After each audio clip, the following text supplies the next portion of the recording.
สบายดีสำหรับท่านใดที่ว่ากำลังมีปัญหาเรื่องน้องทรายเนาะบ่ว่าจะเป็นน้องทรายน้อยน้องทรายสั้นน้องทรายแข็งโตบ่เต็มที่และรวมไปทางปัญหาน้องทรายคดซึ่งว่าหลายคนก็มีปัญหาสารพัดอย่างเลยแล้วก็ไปซื้อสินค้าตัวนั้นที่เขาว่าดีเอามาใส่ก็บ่เห็นผลเนาะสินค้าตัวนี้ที่เขาว่าดีเอามาใส่แล้วก็บ่เห็นผลแล้วก็เสียเงินไปบ่แม่นน้อยย้อนหยังเฮาลองย้อนไปคิดเบิ่งเนาะว่าเฮาซื้อสินค้านี่เฮาซื้อย้อนว่าคุณภาพของมันบ่หรือว่าเฮาซื้อเพราะว่าราคามันถูกราคามันประหยัดเนาะเฮาอยากได้คุณภาพแต่เป็นหยังเฮาไปเลือกซื้อแต่สินค้าที่มันราคาถูกๆต้นทุนต่ำๆเฮาลองคิดเบิ่งเนาะว่าสินค้าตัวที่มันดีเขาก็ต้องใช้วัตถุดิบที่มันดีเนาะวัตถุดิบที่ดีต้นทุนการผลิตก็สูงเนาะฉะนั้นราคาขายก็เอาแพงหน่อยนึงแต่ว่าเวลาเฮาซื้อมาใส่มันก็คุ้มค่าพอซื้อมาแล้วมันเห็นผลแล้วก็ปลอดภัยซุมื้อนี้เนาะสินค้ามันเกลื่อนตลาดมันหลายจนเฮาบ่ฮู้ว่าตัวใดมันดีสินค้าที่ดีน่ะมันมีแต่เฮาเลือกบ่ถูกเนาะฉะนั้นมื้อนี้เฮาจะรวบรวมเอาสินค้าตัวที่ว่าใช้แล้วดีใช้แล้วเห็นผลมาแนะนำเนาะจนกล้ารับประกันถ้าใช้แล้วมันบ่ดีใช้แล้วบ่เห็นผลยินดีคืนเงิน 100%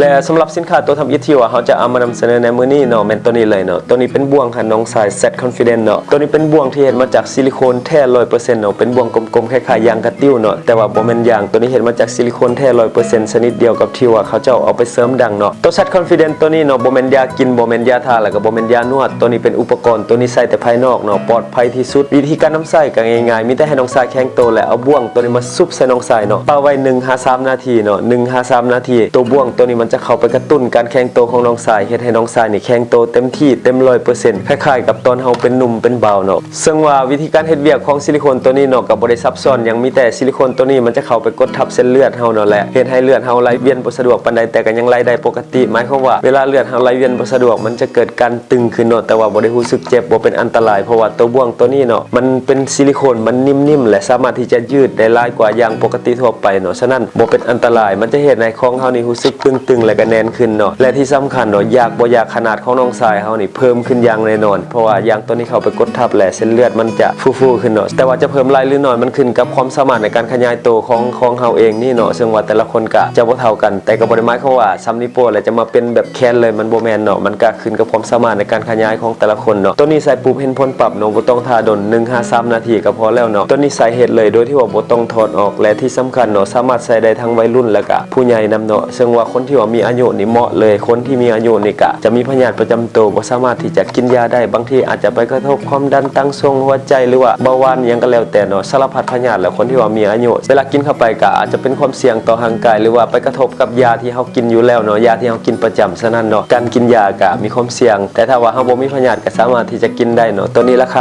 99,000 กีบใส่ได้2-3 ปีเฮาคิดว่าราคานี้มันสุดคุ้มเนาะที่สำคัญอีกอย่างหนึ่งมันสามารถพกพาได้ตลอดเนาะติดกระเป๋าเงินไว้เนาะและสำหรับท่านใดที่ว่าต้องการอยากจะเพิ่มขนาดแบบจริงจังเนาะอยากให้อยู่กับเฮาดนๆแต่ก็บ่ถึงขั้นว่าถาวรเนาะถึงแม้ว่าจะมีลูกค้าหลายคนเรียกร้องให้เฮาหาสินค้าที่ว่าใส่แล้วใหญ่และอยู่กับเฮาถาวรเฮากล้าบอกบอนนี้เลยว่าบ่มีดอกสินค้าใดก็ตามเนาะที่ใส่เข้าไปมันก็คือสิ่งแปลกปลอมที่ว่ามันเข้าไปในร่างกายเฮาต้องขับออกอยู่อย่างแน่นอนเนาะแม้แต่การยัดซิลิโคนเข้าไปเนาะเป็นการเสริมแบบการผ่าตัดซึ่งว่าใส่ต้นทุนหลายแล้วก็มีความเสี่ยงหันก็ยังอยู่ได้แต่10 ปีเนาะเพราะว่าอายุการใช้งานของซิลิโคนนั้นคือ10 ปีถ้าว่าเฮาบ่เปลี่ยนมันก็จะเสื่อมสลายในร่างกายเฮาแล้วก็มีผลกระทบต่อร่างกายเนาะฉะนั้นมื้อนี้เฮาเอาสินค้าตัวนี้มาแนะนำเนาะซึ่งว่าตัวนี้เป็นของอินเดียตัวนี้ใช้ดีตัวนี้เป็นที่ฮอตฮิตกันในอินเดียส่วนใหญ่เขาเจ้าจะส่งไปขายทั้งฝั่งยุโรปแล้วก็ทั้งอเมริกาเนาะที่สำคัญตัวนี้มีทั้งออยของอินเดียแล้วก็มีมาตรฐาน GMP สามารถขายได้ทั่วโลกซึ่งว่าสินค้าตัวนี้เนาะร้านอื่นเขาก็บ่ค่อยเอามาขายปานใดเพราะว่ามันต้นทุนค่อนข้างจะสูงและกำไรมันก็น้อยเนาะแต่ว่าเอามาขายเพราะว่าคุณภาพมันโอเคเนาะเวลาเฮาขายสินค้าหยังก็ตามเฮาก็อยากให้ลูกค้าได้รับประสิทธิภาพตามคำโฆษณาแท้จริงเนาะเฮาเคยเห็นโฆษณาหลายตัวแข็งใหญ่ยาวอึดทนนานในยาชนิดเดียวกันลูกค้าลองคิดลองพิจารณาเบิ่งว่ามันเป็นไปได้ว่าใน1อย่างจะแข็งใหญ่ยาวอึดทนนานในเม็ดเดียวกันร่างกายคนเฮาจะรับได้แท้ว่าถ้าเอายาทุกตัวมารวมกันเนาะฉะนั้นอยากให้ใช้วิจารณญาณในการเลือกซื้อสินค้าเนาะบางครั้งคำโฆษณาส่วนเสือนี่มันก็น่าสนใจอยู่แต่ว่าเฮาก็ต้องคิดเองว่ามันเป็นไปได้แท้บ่หั่นนะลองคิดลองไต่ตองเบิ่งเนาะตัวน้ำมันตัวนี้มันจะใหญ่อย่างเดียวมันจะบ่ยาวถ้าอยากให้ยาวให้ใส่คู่ กับปั๊มเนาะซึ่งว่าเฮาลองมาแล้วตัวนี้มันก็บ่ได้เพิ่มความยาวขึ้นแต่ว่าเรื่องขนาดนี่แน่นอนมันเห็นผลเนาะเวลาใส่เข้าไปเนี่ยเฮารู้สึกได้เลยว่ามันจะอวบๆขึ้นของเฮานี่เนาะมันจะเบ่งๆขึ้นเนาะแล้วมันก็อยู่กับเฮาค่อนข้างดนอยู่และสำหรับวิธีการนำใส่ก็ง่ายๆเนาะมีแต่เอาน้ำมันตัวนี้เนาะมาทาที่อวัยวะเพศของเฮาแหละนวดประมาณ50นาทีหรือว่านวดดนแห่งดีเนาะถ้าบ่นวดก็ได้คือกันบ่เป็นหยังแต่ว่าการนวดมันจะเฮ็ดให้เห็นผลไวเพราะว่าการนวดเป็นการเปิดหูคุมขนและเฮ็ดให้การดูดซึมมันง่ายขึ้นเนาะและสำหรับสินค้าตัวนี้บ่ได้หมายความว่าเฮาอยากซื้อยามใดก็ได้สินค้ามันจะมาเป็นช่วงๆเพราะว่าการติดต่อซื้อขายกับคนอินเดียมันยากเนาะแล้วก็เขาก็บ่อยากขายมาประเทศเฮาแน่เพราะว่ามันแบบว่าสั่งเทอละน้อยสิเขาก็บ่อยากส่งมานะและอีกหนึ่งปัญหายอดฮิตที่ว่าลูกค้ามักปรึกษาเฮาหลายที่สุดเนาะนั่นก็คือปัญหาเรื่อ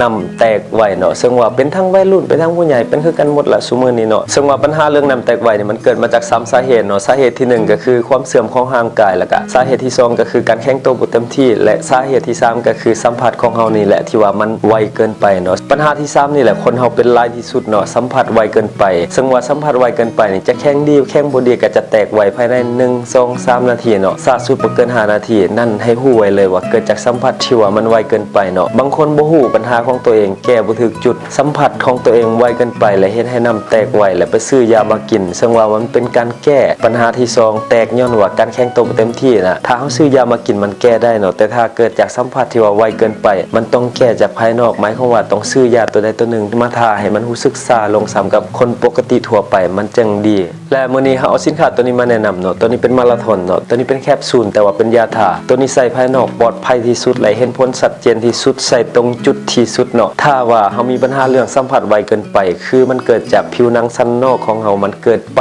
ฏิกิริยากับสิ่งอ้อมข้างได้ดีนะได้ดีกว่าคนอื่นมันจึงรู้สึกไวและมันเฮ็ดให้น้ำของเฮานี่แตกไวเพราะว่าความรู้สึกสัมผัสต่างๆมันมาเต็มๆและมันเฮ็ดให้เฮานี่ถึงจุดสุดยอดไวกว่าคนอื่นเนาะฉะนั้นเฮาแนะนำให้ใส่มาราธอนตัวนี้เนาะตัวมาราธอนตัวนี้เนาะมันเป็นเพียงยาซาอ่อนๆเนาะเวลาใส่เข้าไปแล้วก็บ่รู้สึกระคายเคืองแล้วก็จะเฮ็ดให้ของเฮานี่ซาลงหน่อยนึงให้ซ้ำกับคนปกติทั่วไปบ่เป็นอันตรายสำหรับวิธีการนำใส่ยามาราธอนตัวนี้ก็ง่ายๆเนาะมีแต่ให้น้องชายแข็งโตหรือว่าบ่แข็งโตก็ได้แกะแคปซูลตัวนี้แหละเอาเจลทางในมาทาที่อวัยวะเพศของเฮาเนาะแล้วปะไว้ประมาณ30นาทีจังค่อยเฮ็ดโดยที่ว่าบ่ต้องล้างออกเนาะถึงแม้ว่าในกล่องมันจะแนะนำว่า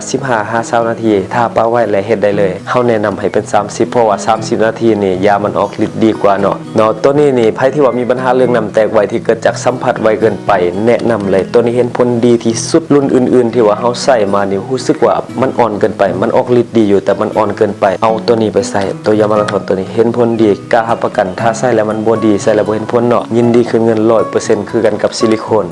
สำหรับท่านใดที่ว่ามักลินมักเที่ยวเอาจริงเอาจังเนาะแนะนำให้ใส่คู่กันอยากลินดนๆไปลินอยู่นอกลินอยู่ห้านลินอยู่ใส่ก็แล้วแต่ลินให้คุ้มอยากเอาคักๆเนาะแนะนำให้ใส่คู่กันตัวบ่วงกับตัวยามาราธอนตัวบ่วงจะช่วยเรื่องการแข็งโตเนาะแข็งไวแข็งดนตัวยามาราธอนนี่บางครั้งเฮาไปใส่นี่เฮาเฮ็ดดนๆแล้วบางทีของเฮาลงก่อนฉะนั้นเฮาแนะนำให้ใส่คู่กันตัวนี้ปลอดภัยหมด2ตัวนี้ใส่แต่ภายนอกหมด2เนาะสมมุติว่าเฮาเฮ็ดแล้วมันยังแบบยังรู้สึกซ่าอยู่เฮาไปล้างออกแล้วก็หมดเนาะบ่ได้ยากหยังบ่ได้ตกค้างหยังเลยในร่างกายเฮามันสบายกว่าดีกว่าการกินหลายเรื่องการกินยาปลุกอารมณ์นี่มันก็กินได้เนาะมันก็บ่ถึงขั้นว่าสิเป็นอันตรายอย่างดอกถ้าว่าเฮากินดำเถื่อดำทีบ่ได้กินต่อเนื่องจนถึงขั้นว่าเสพติดยาหยังก็อันตรายหมดแหละถ้าว่าเฮากินถึงขั้นว่าเสพติดอัมพิปลาหยังก็คือกันแหละตันเสื้อนี่ก็ลองกินเบิ่งจัก 2-3 ทิศก็รู้สึกแล้วเนาะฉะนั้นมื้อนี้เฮาเอาตัวนี้มาแนะนำเนาะตัวนี้เป็นยาสำหรับทานสายเด็กคนที่ว่ามีปัญหาเรื่องนกเขาบ่คันเรื่องแบบบ่ขึ้นดีขึ้นแป๊บเดียวขึ้นน้อยเดียวแล้วลงว่าสินะเอาตัวนี้ไปใส่เลยตัวนี้เป็นมาก้าเนาะตัวนี้เป็นสินค้าของประเทศเปรูตัวนี้ใส่ดีเห็นผลไวอยู่แต่ว่าตัวนี้จะบ่แห้งตัวนี้ออกฤทธิ์กลางๆเนาะตัวนี้มีแต่50มิลลิกรัมเท่านั้นเนาะวัยรุ่นก็กินได้ผู้ใหญ่ก็กินได้กิน1เม็ดก็ได้กิน2เม็ดก็ได้เนาะสำหรับท่านใดที่ว่าเคยกินมาก่อนแล้วก็แนะนำให้กิน2เม็ดสำหรับยาสำหรับผู้ชายเนาะนอกจากตัวนี้เฮายังมีตัวอื่นอีกเด้อท่านใดที่ว่าเคยกินตัวที่มันแห้งกว่านี้ก็ลองทักมาเบิ่งได้เนาะเฮามีหลายตัวอยู่เฮาแนะนำมีของฝรั่งมีของอเมริกาแล้วก็มีของออสเตรเลียนำเนาะและสำหรับท่านใดที่ว่ามีปัญหาเรื่องน้องทรายสั่นเนาะซึ่งว่าคนตุ้ยคนอ้วนก็จะมีปัญหาเหล่านี้ค่อนข้างหลายอยู่ความจริงเวลาเฮาอ้วนขึ้นมันก็บ่ได้หดเข้าดอกแต่ว่าหน้าท้องเฮามันเพิ่มขึ้นเนาะแล้วมันเฮ็ดให้ของเฮานี่คือว่ากินเข้าเอาไปเอามาเนาะยามหนาวยังสิได้ดึงออกมาเหี่ยวยากพุ่นนะอันนี้ว่าความจริงหลายคนที่เคยตุ้ยก็จะเข้าใจแล้วเนาะเอาตัวนี้มาแนะนำตัวนี้เป็นปั๊มสุญญากาศตัวนี้เป็นปั๊มเพื่อยืดความยาวให้กับน้องทรายและสำหรับท่านใดที่ว่ามีปัญหาเรื่องน้องทรายคดซ้ายคดขวาคดขึ้นคดลงนี่ก็ใช้ได้คือกันตัวนี้เป็นการดัดแบบธรรมชาติบ่ต้องใส่ยาบ่ต้องใส่สารเคมีมันคล้ายๆกับการดัดฟันเลยดัดแบบธรรมชาติบ่ต้องเพิ่งยาให้ห่างกายมันปรับตามตัวนี้คือกันเวลาเฮาเอาไปปั๊มเนาะมันจะดูดน้องทรายเฮ เฮาออกมาแหละเวลาเฮาดูดเรื่อยๆแหละห่างกายให้มันปรับตามและผลได้รับมันก็อยู่กับเฮาค่อนข้างจะดนหรือว่าถาวรเลยก็ได้เนาะเฮาต้องมั่นใจว่าเฮามีเวลาใส่มันเนาะเฮาซื้อไปสินค้ามันดีสักใดก็ตามถ้าว่าเฮาบ่ใส่ต่อเนื่องเนาะตามคำแนะนำว่าสิมันก็บ่เห็นผลเนาะต่อให้ดีปานใดก็ตามมันบ่เห็นผลถ้าเฮาบ่ใส่ต่อเนื่องฉะนั้นตัวนี้แนะนำให้ใช้ต่อเนื่องมันก็บ่ได้ใช้เวลาดนเนาะมื้อนึงปั๊มเทื่อนึง30นาทีต่อครั้งว่าก่อนนอนหรือว่าชีวิตลิ้นโทรศัพท์ลิ้นคอมหยังก็ปั๊มแล้วก็ปะไว้เนาะประมาณ30นาทีแล้วก็ถอนเนาะระยะการเห็นผลก็จะขึ้นกับสภาพร่างกายของแต่ละคนสภาพร่างกายมันบ่คือกันและอีกหนึ่งสินค้าที่ว่าเฮาอยากจะนำเสนอเนาะสำหรับสายโสดโดยเฉพาะเลยคนที่ว่ายังบ่มีสู้บ่มีแฟนเนาะตัวนี้เป็นกระบอกจิมเป็นอวัยวะเพศของผู้หญิงตัวนี้เฮ็ดมาจากซิลิโคนแท้ๆ 100% เนาะมีความนิ่มคล้ายกับของจริงแล้วก็ผู้ก็จะฟิตกว่าของจริงโดยซ้ำเนาะและอีกหนึ่งที่ว่าเฮาจะได้จากการใส่กระบอกเวลาเฮาใส่เอาของเฮานี่ซุบเข้าไปในกระบอกตัวนี้แหละเปิดปุ่มเพิ่มความเสียวเนาะมันจะสั่นเวลามันสั่นแล้วมันเฮ็ดให้เลือดของเฮานี่ไหลเวียนสะดวกเท่ากับการออกกำลังกายให้กับน้องชายเนาะสังเกตเบิ่งเนาะเวลาเฮาบ่ใส่ของเฮาดนๆน่ะมันก็จะบ่อยากขึ้นดีเนาะเวลาเฮาบ่ใส่ของด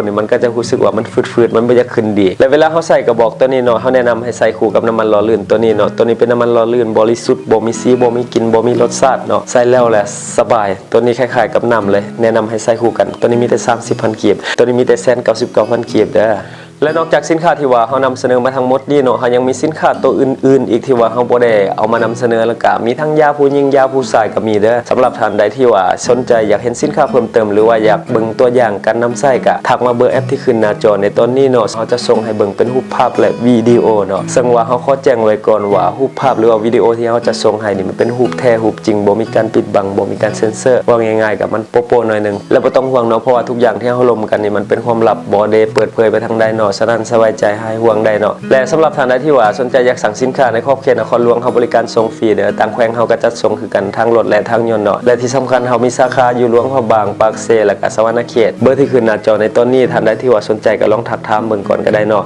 และเฮาขออนุญาตแนะนำส่งท้ายเนาะสำหรับท่านใดที่ว่ามักใช้สินค้าประเภทนี้เนาะแนะนำให้ศึกษาปัญหาของตัวเองก่อนเนาะว่าปัญหาของเฮานี่มันแม่นยังและจังไปศึกษาสินค้าอีกบันนึงเนาะว่าสินค้านี่มันตอบโจทย์กับปัญหาของเฮาแท้บ่และก็ที่สำคัญก็ต้องลองทดสอบคนขายเบิ่งว่าเขามีความเข้าใจในสินค้าตัวนั้นแท้บ่ก่อนที่เขาจะตัดสินใจซื้อและที่สำคัญอีกอย่างหนึ่งก็คือควรจะเห็นหน้าผู้ขายนำเพราะว่าเวลาเกิดยังมาแล้วเขาจะได้มีคนรับผิดชอบนำนะอย่าลืมเด้อสำหรับท่านใดที่ว่าอยากเห็นตัวอย่างก็มีแต่ทักมาเบอร์ที่ขึ้นหน้าจอในตอนนี้หรือว่าโทรมาโอลมกันเลยก็ได้เด้อ